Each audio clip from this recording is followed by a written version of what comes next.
মুসলমানদের এমন হওয়া উচিত, গাল ভাববে, চোখ বাঁধবে, এই গণতন্ত্র, এই আগাছার জন্য না, এই তাগুতি আর কুফরিবাদের জন্য না, যারা ইসলামকে প্রমোট করে না এদের জন্য না। কথা হবে একটাই, যদি নির্বাচন হয়, যদি দেশের জন্য হোক, ব্যক্তির জন্য হোক, সমাজের জন্য হোক, যে আসবে, যদি যেই দিন 90 জন মুসলমান একসাথে দাঁড়ায় বলবে যদি কোরআনের শাসন সংসদে চালু করো, তাইলে আমাদের কাছে আইসো, নাহলে আমাদের মুসলমানদের কাছে ভোট চাইতে আইসো।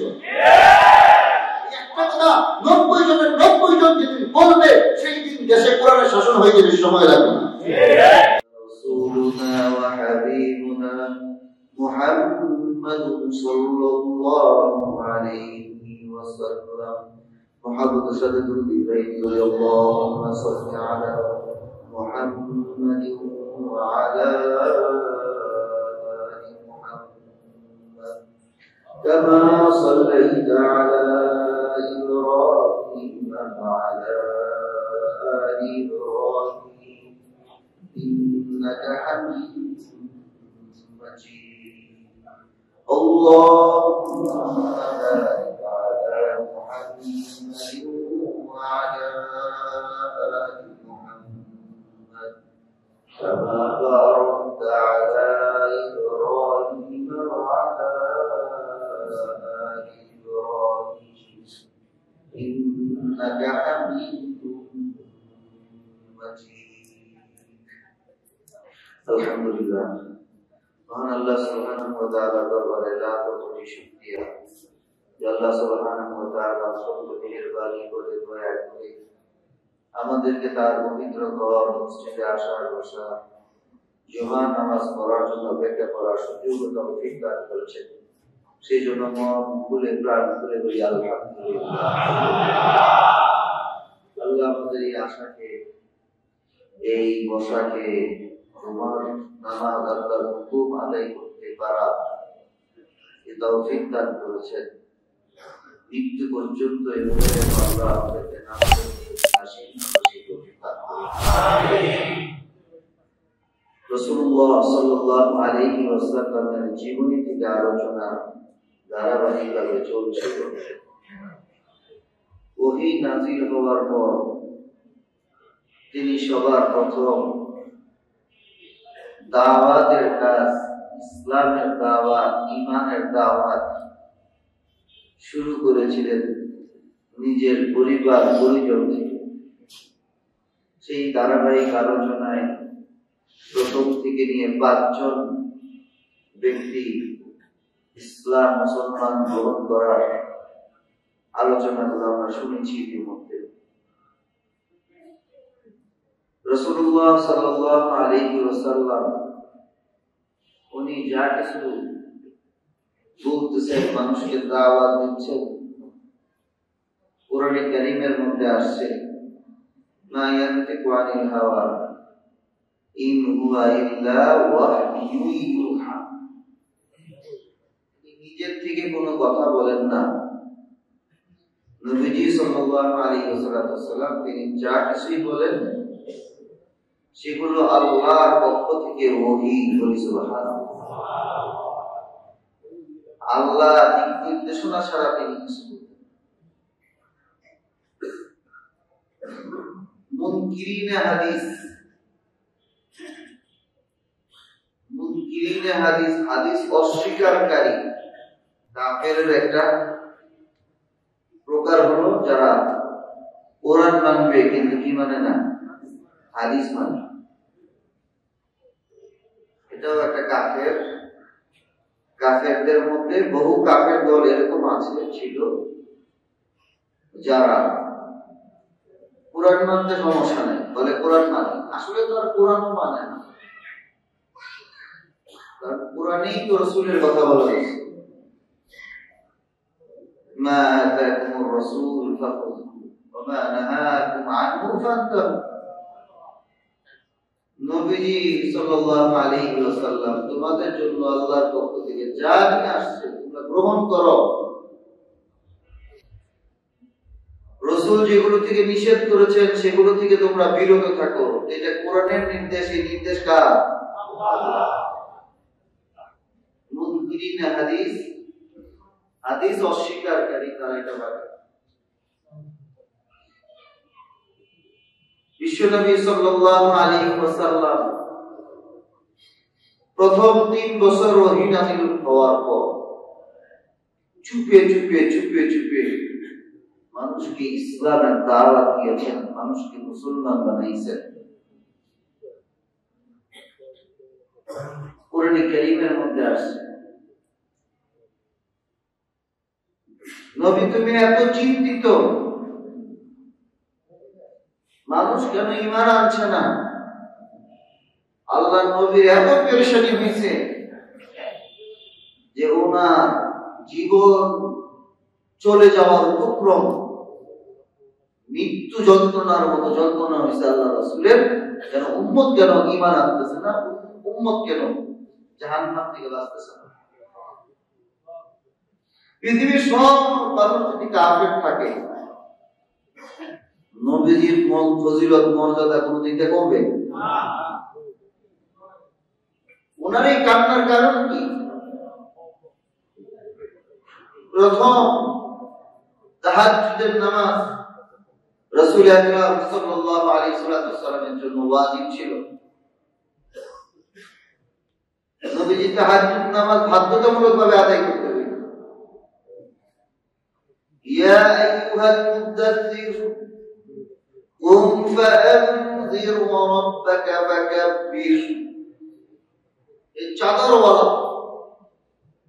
ইয়া আইয়ুহাল মুযাম্মিল قم الليل إلا قليلا نصفه أو انقص। এ চাদরে আবৃত তুমি দাঁড়াও। চাদর কখন করে মানুষ শীতে পড়ে। ইয়া আইয়ুহাল মুযাম্মিল, কম্বলওয়ালা চাদরওয়ালা, কুম দাঁড়ায় যাও, ফাআনযির, মানুষকে সতর্ক করো, আল্লাহর ভয় দেখাও।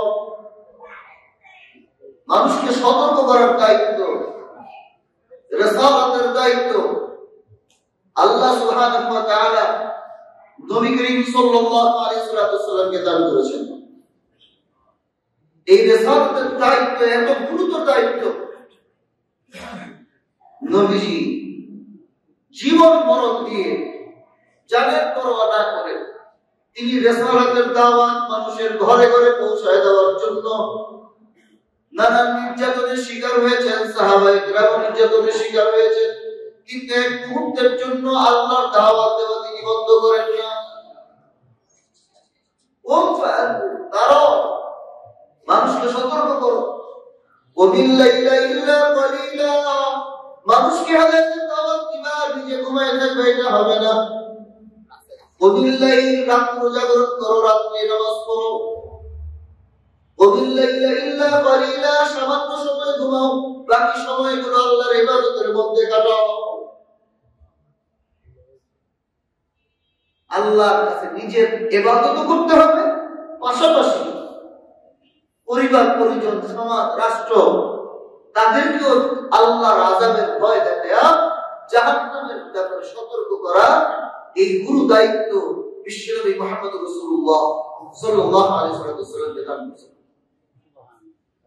নবীজি শুধু মক্কায় না, মক্কার প্রান্তরে বিভিন্ন জায়গার মধ্যে দিয়ে প্রথম 3 বছর তিনি গোপন ভাবে, এর পরবর্তীতে তিনি প্রকাশ্যভাবে মানুষকে ইসলামের দাওয়াত দিয়েছেন। আব্দুল্লাহ ইবনে মাসউদ তিনি রাখাল অবস্থায় রাখাল ছাগল চড়াতেন। এই ছাগলগুলো নিয়ে ভেড়া পাহাড়ের উপত্যকায় পাশে যে ওইখানে সকালবেলা নিয়ে যেত, বিকালবেলা আবার সবাই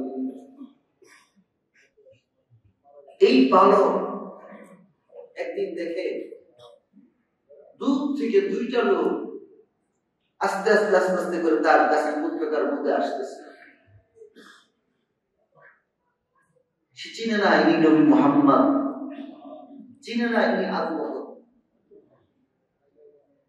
আসার পর এই বালককে বলতেছেন, আমাদের খুব পিপাসা লাগছে, এমন অবস্থা যে কারো কাছ থেকে একটু পানি, একটুখানি খাবার আমরা পাই না। বলেন না সুবহানাল্লাহ। নবী না ক্ষুধার কষ্ট যন্ত্রণা ভোগ করছে। আব্দুল্লাহ ইবনে মাসউদের কাছে বলে, তোমার কাছে যে ছাগলগুলো আছে এখান থেকে যদি কোনো ছাগল তার থেকে যদি দুধ দহন করে আমি খেতে পারতাম, যদি আমাকে দিতে। আব্দুল্লাহ ইবনে মাসউদ বলেন, না, সম্ভব না, কারণ আমি ছাগলের মালিক না, আমি ছাগলের কি না, মালিক। যে মালিক না, আমি নবী। নবীকে না করে দিচ্ছেন, অত জানে না তিনি নবী। নবীজির তাকিয়ে তাকিয়ে এই কথাটা কি বলছেন, ঠিক আছে, এটা ভালো, তুমি আমাকে ফিরে দিচ্ছো, না করছো, কারণ তুমি মালিক না। আমি এদিকে নবী রাসূল হওয়া সত্ত্বেও যেটা অন্যায়, যেটা হারাম, সেটা এক দুই দহনের দুধ হোক না কেন, নবীর জন্য যেটা হারাম সেটা হারাম। ইসলাম বুঝে না, আমরা বুঝি ইসলাম। বহু জায়গার মধ্যে বহু সম্পদ ওয়াকফ করা। ওয়াকফ সম্পত্তির মালিক কে? জোরে বলেন না। বহু জায়গা ওয়াকফ সম্পত্তির মালিক এখন পুতুলি যাবে অনেক জায়গা।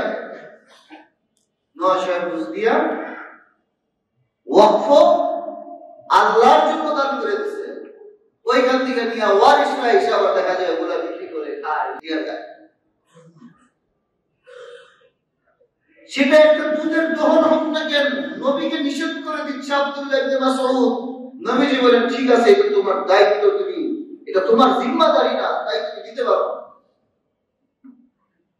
মাসআলার বাইরে রাসূলও যান না, সাহাবীও যান না, তাবিঈও যান না। 1400 বছর পর্যন্ত আল্লাহর ভয় যাদের ভিতরে আছে, মাসআলার বাইরে তারা যাবে না।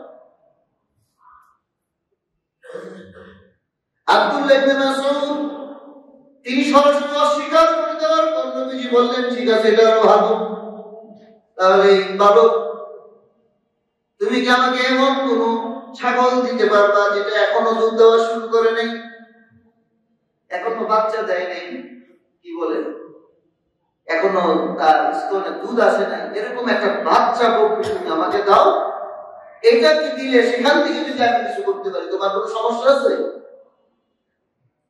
তখন উনি হাইটা দিয়ে বলে, কি সমস্যা? বাচ্চা বকরির দুধ দেয়, ওটা নিয়ে আপনি কি করবেন? ওটা নিয়ে সারাদিন চাপলে কিছু বেরোবে, এই কোন পাগল? ওইটা আপনি নেন, একটা কয়টা লাগবে নেন, সে তো জানে না। নবীজি সাল্লাল্লাহু আলাইহি ওয়াসাল্লাম ছোট্ট একটা ছাগলের ওলান ধরে কি দোয়া করলেন, আল্লাহ সাহায্য চাইলেন, এরপরে দহন করা শুরু করলেন।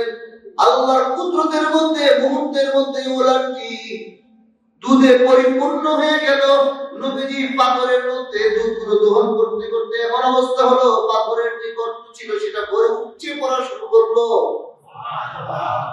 নবীজি তৃপ্তি ভরে সেই দুধ পান করলেন, সাথে পাশের সাহাবী আবু বকর সিদ্দিক রাদিয়াল্লাহু আনহু তিনিও সেখান থেকে তৃপ্তি ভরে দুধ পান করলেন। এরপরে যে আব্দুল্লাহ ইবনে মাসউদ বলে, আমিও সেখান থেকে তৃপ্তি ভরে দুধ পান করলাম। হায় হায়, এটা কি দেখলাম, এই বকরি তো দুধ দেওয়ার কথা না, এই বকরি ওলান তো ছিল কতটুকু, এখন আল্লাহ রাসূলের বরকতে এরকম হয়ে গেল। সব খাওয়া দাওয়ার পর তখন তিনি আবার আল্লাহর কাছে দোয়া করেন, আল্লাহ এর ওলানকে তুমি আবার আগের মতো করে দাও। মুহূর্তের মধ্যে সেই স্ফীত ভরা ওলানটি আবার ছোট হয়ে আগের মতো হয়ে গেল। কাফেররাও নবীর উম্মত, বলেন না সুবহানাল্লাহ। যারা ইহুদি, যারা খ্রিস্টান, যারা হিন্দু, যারা মুশরিক, সব ইন্নী রাসূলুল্লাহি ইলাইকুম জামিআ, তোমাদের সবার জন্য আমি রাসূল। যারা ঈমান আনছো তাদের জন্য আমি রাসূল, যারা ঈমান আনে নাই তাদের জন্য আমি রাসূল। যারা ঈমান আনছো তারা আমার উম্মত ইজাবা, তারা আমার দাওয়াতকে গ্রহণ করছো, তোমাদের জন্য আমি সুপারিশ করে জান্নাতে নিয়ে যাব। আর তারা উম্মত, তারা আমার দাওয়াতকে গ্রহণ করে নাই, তাদেরকে আল্লাহ তাআলা চিরকালের জন্য জাহান্নাম করবে। নাউযুবিল্লাহি মিন যালিক। তারা উম্মত কিন্তু তারা ইজাবা। এইজন্য এখান থেকে বের হয়, যখনই কেউ রাসূলের কথা বলে, হাদিসের কথা বলে, কোরআনের কথা বলে, কখনো মতের সাথে মিলবে, কখনো মতের সাথে মিলবে না। কথাটা যদি আল্লাহর হয়, কথাটা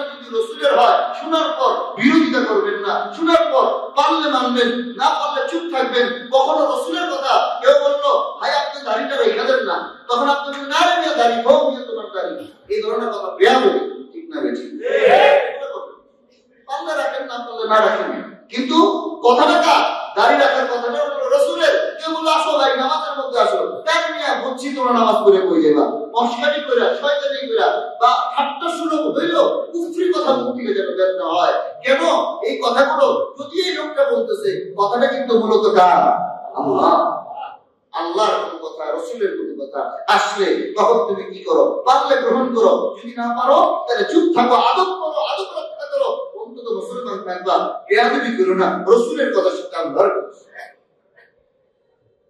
এরপর আয়াত নাযিল হলো বিশ্বনবী সাল্লাল্লাহু আলাইহি ওয়াসাল্লামের কাছে, ওয়াজির আশিরাতাকাল আকরাবিন, ও নবী তোমার নিজের আকরাবিন যারা তোমার নিকট আত্মীয় তাদেরকে তুমি সতর্ক করো।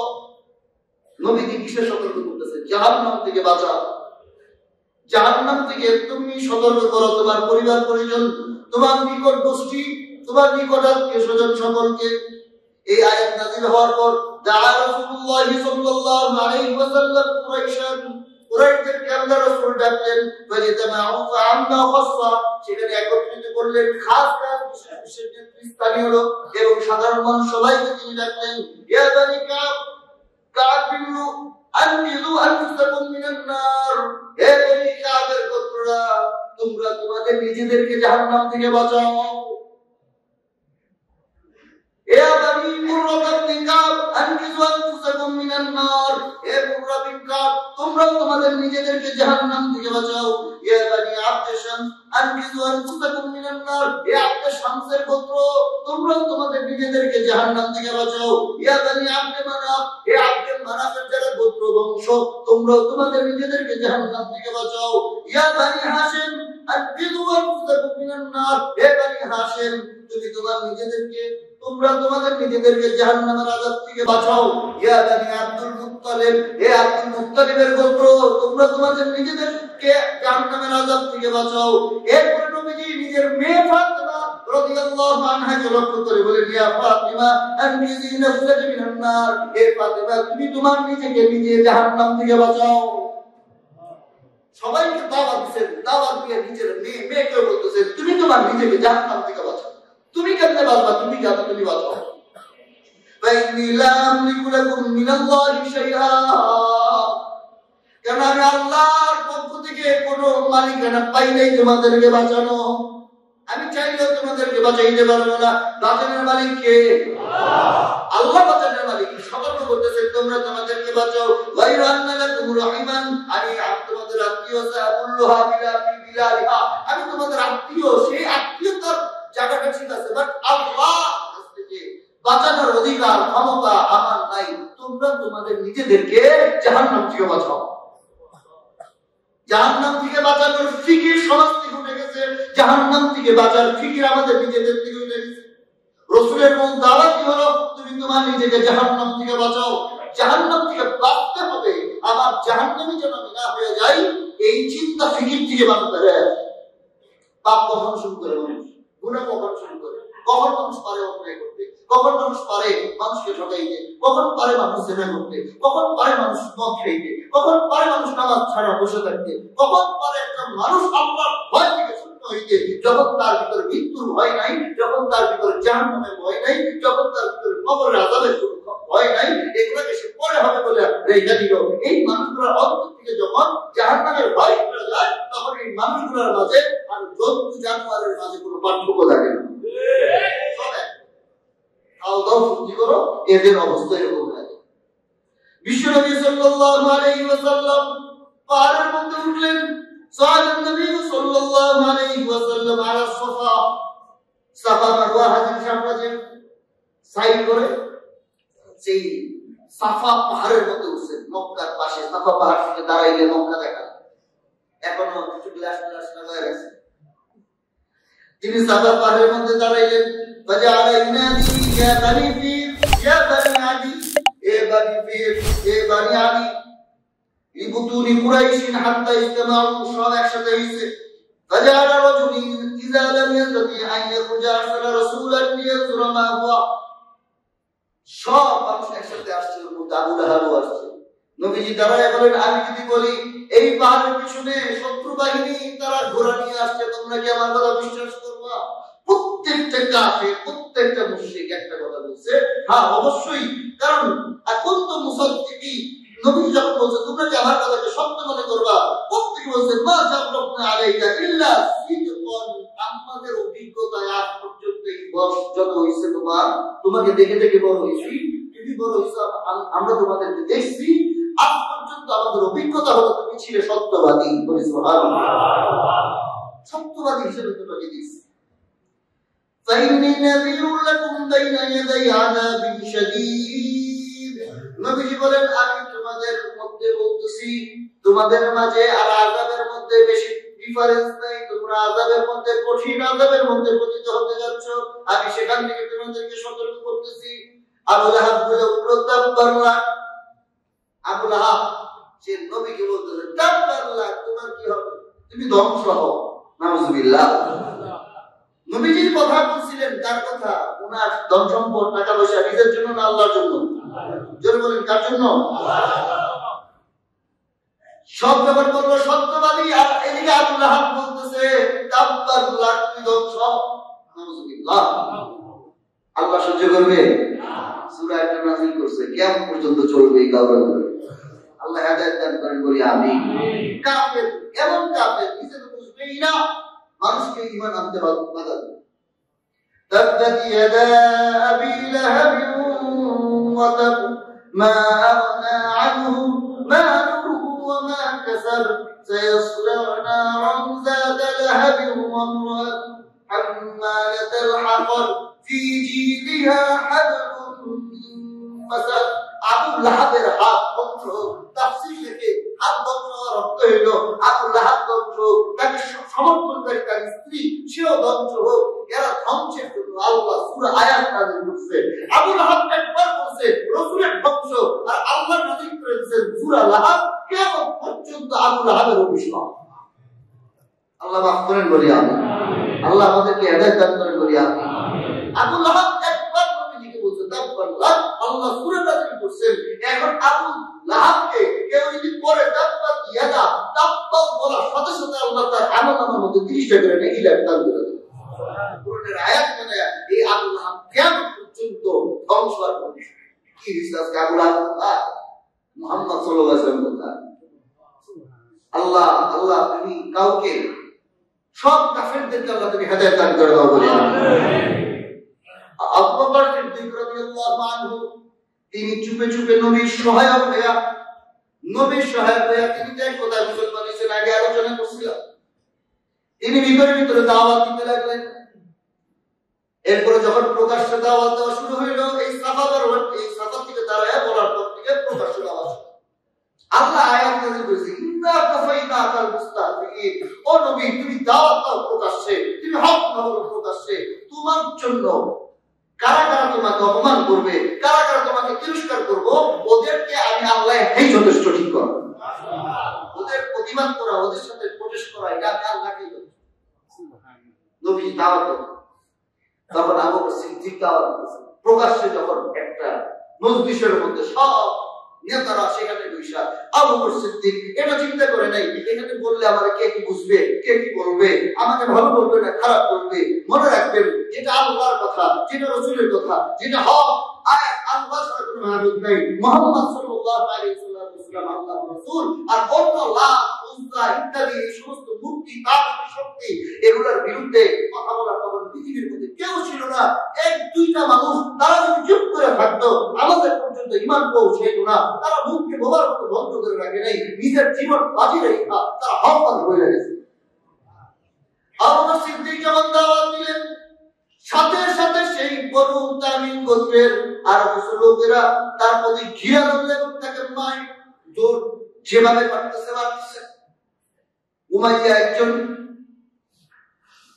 সে উতবা জুতা খুইলা ছিঁড়া জুতা, সেই জুতা দিয়ে আবু বকর সিদ্দিক রাদিয়াল্লাহু আনহুর মুখের মধ্যে একের পর এক এমন ভাবে আঘাত করতে লাগলেন, আবু বকরের চেহারা দেখলে আর চেনা যায় না, পুরো চেহারা পুরে একদম বিকট হয়ে গেছে।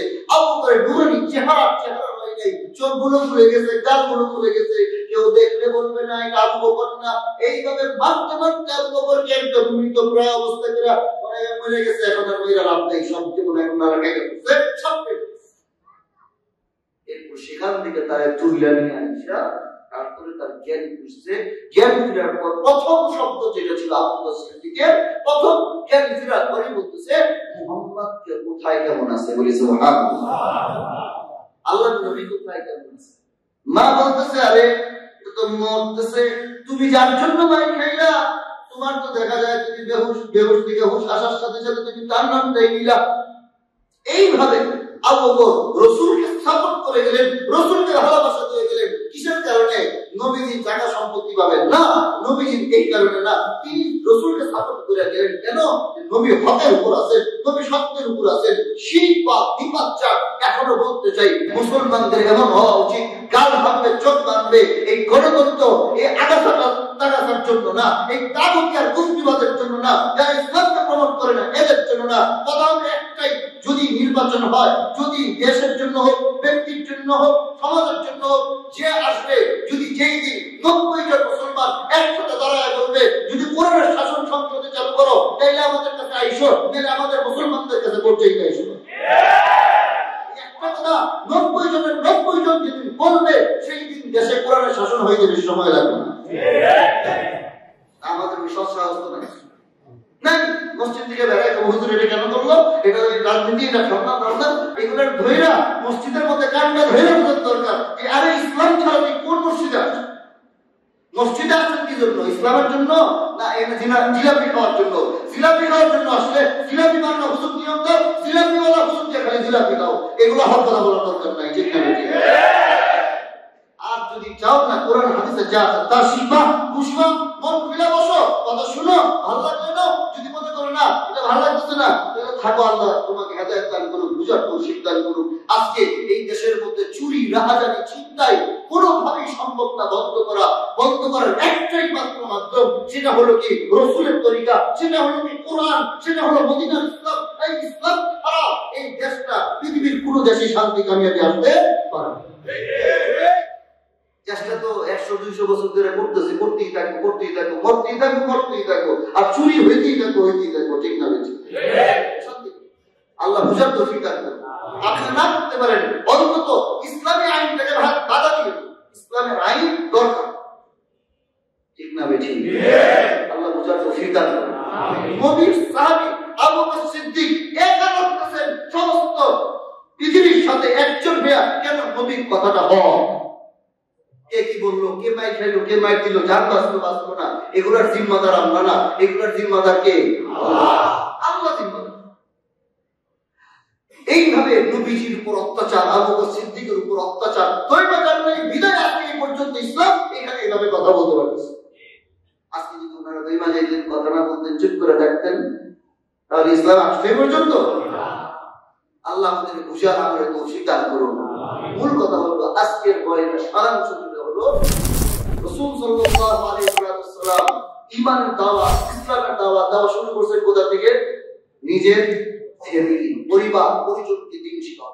1 2 নম্বর দাওয়াত দাও মানুষকে, চুপে চুপে হোক, প্রকাশ্যে হোক, মানুষ বুঝুক না বুঝুক, আমি মুসলমান, আমার জবান থেকে কার মাস কি বললো সেটা বের হবে না, জাতিসংঘ কি বললো সেটা আমার জবান থেকে বের হবে না। আমি মুসলমান কলেমাওয়ালা, আমার ইসলামের পক্ষের কথাগুলো আমার মুখ থেকে বের হবে। চাই সমাজ বুঝুক না বুঝুক তাদের ব্যাপার, আমার হক কথা আমার বলতে হবে। এইভাবে মুসলমানদের তৈরি হতে হবে, ইসলামের জন্য কাজ করতে হবে, ব্যক্তির জন্য না, সংস্থার জন্য না, কোন দলের জন্য না, কারোর জন্য না। এক আল্লাহর হইয়া যেই হক কথা বলবে, যেই কোরআন আর হাদিসের কথা নিয়ে আগায় আসবে, যেই রাসূলের সুন্নাত নিয়ে আগায় আসবে, আমরা তাদের সাথে থাকবো। সামাজিকভাবে হোক, ঘরে হোক, সমাজে হোক, সব জায়গার মধ্যে ইসলাম ছাড়া দ্বিতীয় আর কোনো কথা চলবে না। এরকম আশিকে রাসূল আল্লাহ আমাকে আপনাকে সবাইকে বানায় দেন বলি আমিন। আর যখনই আপনি হক রাসূলের কথা প্রচার করতে থাকবেন, তখন নির্যাতন হবে, কখনো চেহারা ফুরাই দিবে, কখনো মারবে, অজ্ঞান করবে, বেহুশ হবে। জ্ঞান করার পর প্রথমে চিন্তা করবেন ইসলামের কি হলো, রাসূলের কি হলো, নিজের কি হলো, পরে দেখা যাবে। ঠিক না বেঠিক? এই মাইন্ড, এই চেতনা যদি আপনার ভিতরে আসে, তাহলে দেখবেন শুধু বাংলাদেশটা সারা বিশ্বের মধ্যে কোরআনের আলো ছড়াবে। সারা বিশ্বে ছড়ায় যাওয়া সম্ভব যদি আমাদের ঈমানটা মজবুত হয়। ফজরের নামাজ না পড়ে ঈমান না ফজর নামাজ পড়তে হবে। আগামীকাল থেকে ফজরের নামাজ পড়বো ইনশাআল্লাহ, 5 ওয়াক্ত নামাজ পড়বো ইনশাআল্লাহ। কারা কারা রাজি আছেন? আল্লাহ সবার হাতগুলো কবুল করেন বলে আমিন। হাত উঠায় বলেন না কিন্তু, বুঝলেন না কিন্তু ফজর নামাজ পড়বেন, হাত উঠাইছেন মসজিদের মধ্যে উঠা ভালো করে আরাম দিবেন, সবাইকে বলে দিবেন 2টা 3টা বাজে ঘুমায় পড়বেন, আল্লাহ উঠাই দিবেন, এটা না। 2টা 3টা বাজে আড্ডা দিবেন আপনি, এটা না। এশারের পর মসজিদে উঠানে হাত চায় আসছি ভাই, জান্নাতে যাইতে হলে একটা চিন্তা নেই, একটা টার্গেট নেন হয়ে যাবে, একটা টার্গেট। জান্নাতে যাইতে চাই না, কি করতে হবে? আবার ফজর উঠতে হবে। কি করতে হবে? এতদিন তো অভ্যাস নাই, আমি যদি 12টা বাজে ঘুমাই আমার ঘুম ভাঙবে না। আমার কি করতে হবে? আজকে সব বন্ধ, নাকি ফাস্ট নাই, আজকে আমার ওটা ফজর নাই, ফজর আমি পড়বো। আমি ফজরের নামাজ পড়ার জন্য আজকে আমি 10টা-11টার মধ্যে 10টার মধ্যে ঘুমায় যাবো। দেখবেন ফজর নামাজটা পড়বেন, মনের মধ্যে শান্তি আসবে। আযাবটা গান শুনলে অস্থিরতা লাগবে, আযাবটা গুনাহ করলে অস্থিরতা লাগবে, বন্ধুদের সাথে আড্ডা দিলে অস্থিরতা লাগবে। আসল বন্ধু আল্লাহ সুবহানাহু ওয়া তাআলা আসবে। 2টা রাকাত ফজর জামাতের সাথে নামাজ আদায় করবেন, দোয়া করবেন, চোখের পানি পড়বে, অন্তরে যে শান্তি পাবেন। কোটি কোটি টাকা খরচ করে মাহফিল শ্রীলঙ্কার কি বলে ওই যে বিভিন্ন জায়গায় ঘুরতে যায়, থাইল্যান্ড করে ফজরের 2 রাকাত নামাজের যে শান্তি, এটা খুব ভালো।